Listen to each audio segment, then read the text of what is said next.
At CLA, we're in your corner and on it. We coach tax strategies and Little League first base. We help you adopt AI data tools, and we adopt rescues named Buddy. We walk your factory floor and jog the local 5K, though sometimes we walk that too. Wherever you're coming from, we're right there with you. Wherever you're going, we'll get you there. CLA, CPAs, consultants, and advisors. Learn more at claconnect.com/withyou.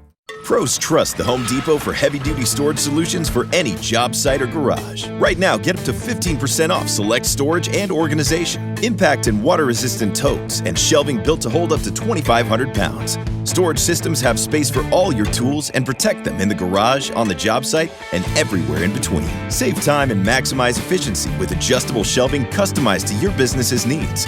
Shop and save on pro-grade storage at the Home Depot. How pros get more done.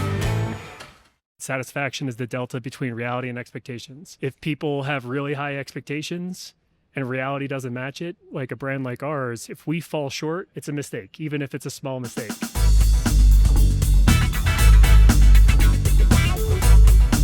Hey everyone, welcome to another snack-size edition of our show, How Success Happens. I'm Dan Bova, writer and editor at Entrepreneur.com. This summer, Entrepreneur Media teamed up with Athletes First to produce The Summit, which was a 3-day event held in Park City, Utah, that brought together elite NFL athletes and the top minds in business to network, collaborate, and just make some magic. And it was magic indeed. We had athletes like Drew Bledsoe and Kyle Rudolph, and business leaders like today's guest, Sean O'Brien. Sean is the Chief Operating Officer of Go Rentals, which is this completely amazing car rental company that erases the misery of the car rental process. You know what I'm talking about.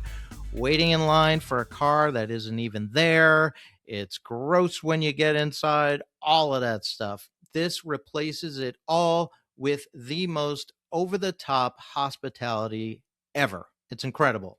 So Sean sat down with me at the summit to talk about Go Rentals, his career path, his love of car racing, and just what color Lamborghini he thinks would go best with my complexion. So I hope you enjoy our convo. Here's Sean O'Brien. Why don't we start by you giving the elevator pitch for Go Rentals? Yes. So Go Rentals is an elite car rental company. And what we really are is actually a luxury automotive hospitality company. So when you think about the travel experience as a traveler nowadays, you go to a common rental car terminal. You're lucky if there's a car there. You probably have to take transit to go get the vehicle. If the car is there, it's got 60,000 miles and has been smoked in and everything else in between. And Go really exists to take that entire experience and do away with it. And so what we do is we ultimately have created a luxury experience in a commodity industry. And we really work to remove all friction in the travel experience so that whether you're traveling private into an FBO, whether you need a vehicle delivered to your home, whether you need a vehicle delivered curbside, wherever you may go, we can meet you where you are and actually bring you a beautiful vehicle with a Forbes 5-star hospitality trained staff that actually are NDA compliant, TSA compliant, Secret Service compliant, whatever it may be, that they can respect you as an individual, as a VIP, an entrepreneur, whatever it may be, and get you on your way. So all of that sounds amazing and also not easy. Yes. Can you give us any sense of all the stuff that's happening behind the scenes that when I step off the plane, there's my car? Yes. So that's actually where the magic happens. It's also the hardest part about the model. So, we don't rent car classes. It's not like you rent a full-size vehicle from us and whatever you show up, whatever we have is what you get. We actually guarantee the exact make, model, color, even down to the license plate if needed, if you have an executive protection firm or somebody that's actually driving the vehicle on your behalf that needs that. And if you're flying private, our team will actually track your tail number and your plane in. We will make sure that if you're diverted, say if you're flying into Aspen and get diverted due to weather, we can actually make sure that that vehicle is available in Eagle or Rifle. Or if you're flying down to Palm Beach and there's a TFR because President Trump's in town, we can actually move that vehicle over to Boca to help you get through. And the vehicles are hand detailed, they're hand sanitized. We clean out all the Bluetooth records so it feels like a brand new vehicle. Yeah. We're making sure that the vehicle is staged at least 15 minutes ahead of time, preheated, pre-cooled depending on the market, drink of choice in the cup holder, a handwritten thank you note. And all of that obviously takes a whole team of people around the country that are trained in hospitality standards, legitimately care about creating a phenomenal guest experience, and honestly can do it the same and create the consistent experience no matter where you travel in the country. So where do you fit into that machine? So I am the chief operating officer of Go. I joined the company about a year ago. Spent a decade before that as a partner at Bain & Company, advising corporations as big as Fortune 10 or Fortune 100, the whole way down to private equity-backed portfolio companies learn how to grow and scale. Go Rentals was a client of mine. And after advising them on one of the largest expansions that they went through in history, building out a revenue management capability, they actually asked me to join and help run the company. So Kay and Kavis Gitteben founded the company. I work with Kay and Kavis to actually run the day-to-day of the entire enterprise. So all aspects I'm responsible for: sales, marketing, pricing, operations, IT, HR, you name it. And really my goal is to build a really high-performing team, make sure that they're working together effectively, make sure that they're building their departments out for the scale and complexity that comes of adding, I think just this last quarter alone, we added 8 or 10 locations. And doing that in a way that we can deliver an experience, again, that's consistent, whether you fly into John Wayne Airport in Orange County, Palm Beach in Florida, or Allegheny County in Pittsburgh, where I grew up. I want to land back in New York, and I want a neon green Lamborghini waiting for me with a big gulp filled with Mountain Dew. Can you make that happen? Kay Gitteben, our co-founder, says it best. The answer to every question is yes, as long as it's legal and ethical. I love that. So we actually do. We have guests, we have athletes that want a very specific vehicle for spring training, for example.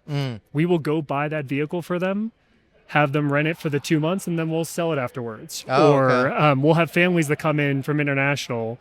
You know, a father wants to have a son see a specific fun vehicle. We will buy that vehicle. I'm actually driving one of them right now. It's a GR Corolla. It's a very unique vehicle in our fleet, one of the only manuals, but we actually made that happen because it was a special experience for him and his son. Now, I know cars are not a passing interest for you. Correct. You enjoy driving them quite quickly. Yes. Is that something that has come up because of being involved with Go Rentals, or did those two things come together at the same time? So it's funny, I got connected to Go while I was at Bain because there was a relationship through an investor in Go. Go was looking for help to scale.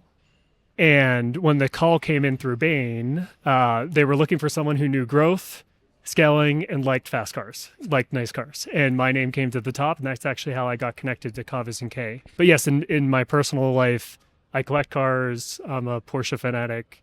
I gentleman race Porsches and grassroots racing. So 8 to 10 times a year, I'm out traveling around the country, competing in sprint and endurance races in a series called Porsche Spec Boxer. So how does your approach to racing cars competitively compare to the way you compete in business? So there's a lot of interesting parallels. So the most brutal part about racing vehicles, and I think about the athletes here and the telemetry that they're starting to be exposed to, is in a race car, the data doesn't lie. So the exact throttle position, the exact brake position, how much you turn the steering wheel, that's all data that a pro can be compared against. And they can tell you down to the millisecond, you turned in too early, you brake too hard, whatever that may be, and you try to use that data to apply and grow. I view that as no different in a business. The data never lies. And so it's about using that data to bring insights out and take action and actually just run a business better than the way it's run today.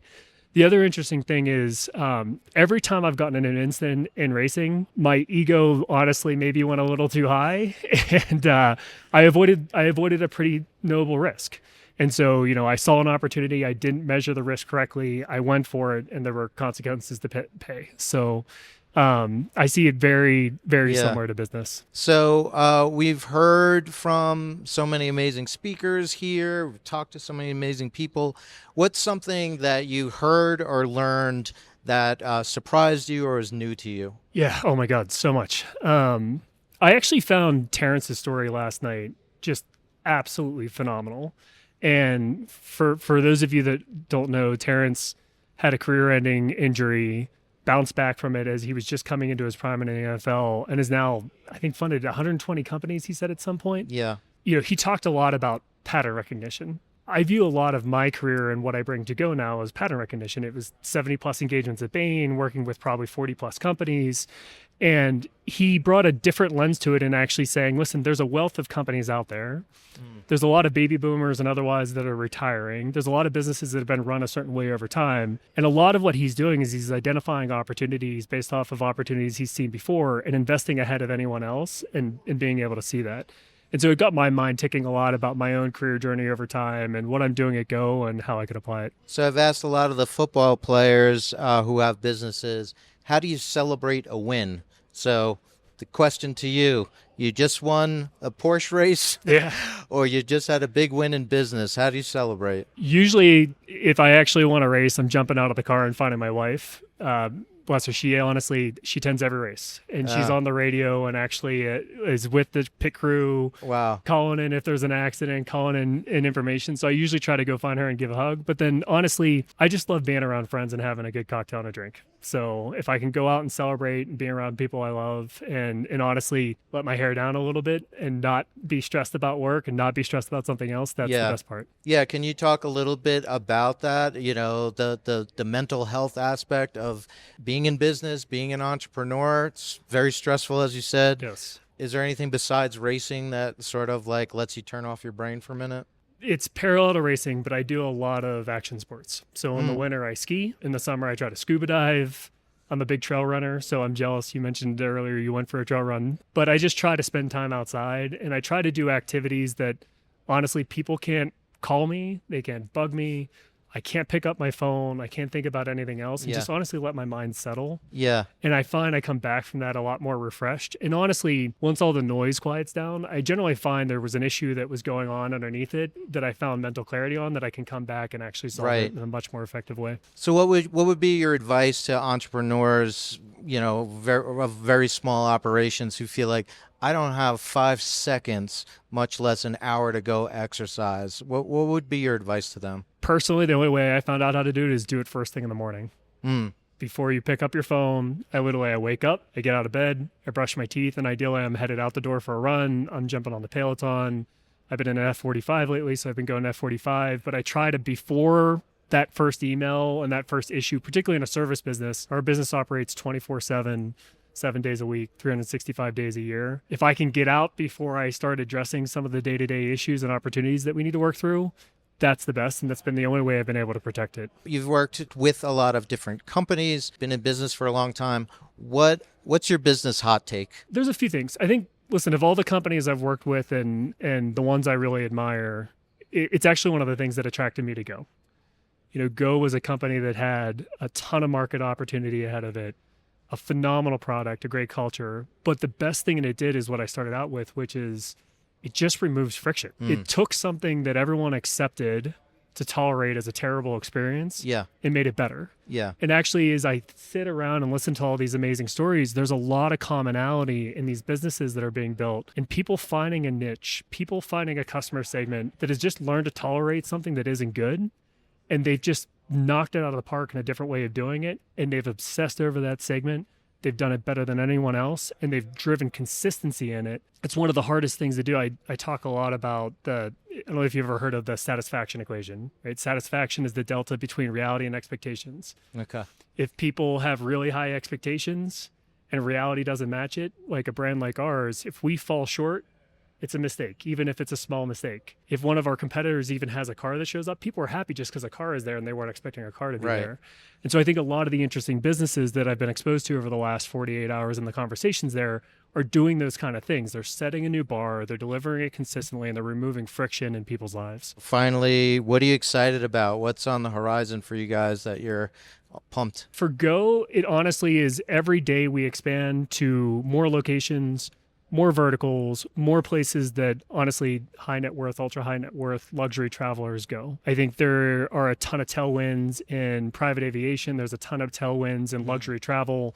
People are spending more money on experiences and travel than they are personal goods. And I think for us, it's just honestly, it's what I wake up every day doing. It's thinking about building the infrastructure for this company to actually capitalize and grab onto that Yeah. and be more places where our guests travel so that we can build a flywheel with them and build loyalty in a way that we've not been able to do in the past. All right, man. Great. Amazing. That was awesome. Thank you very much. Yeah.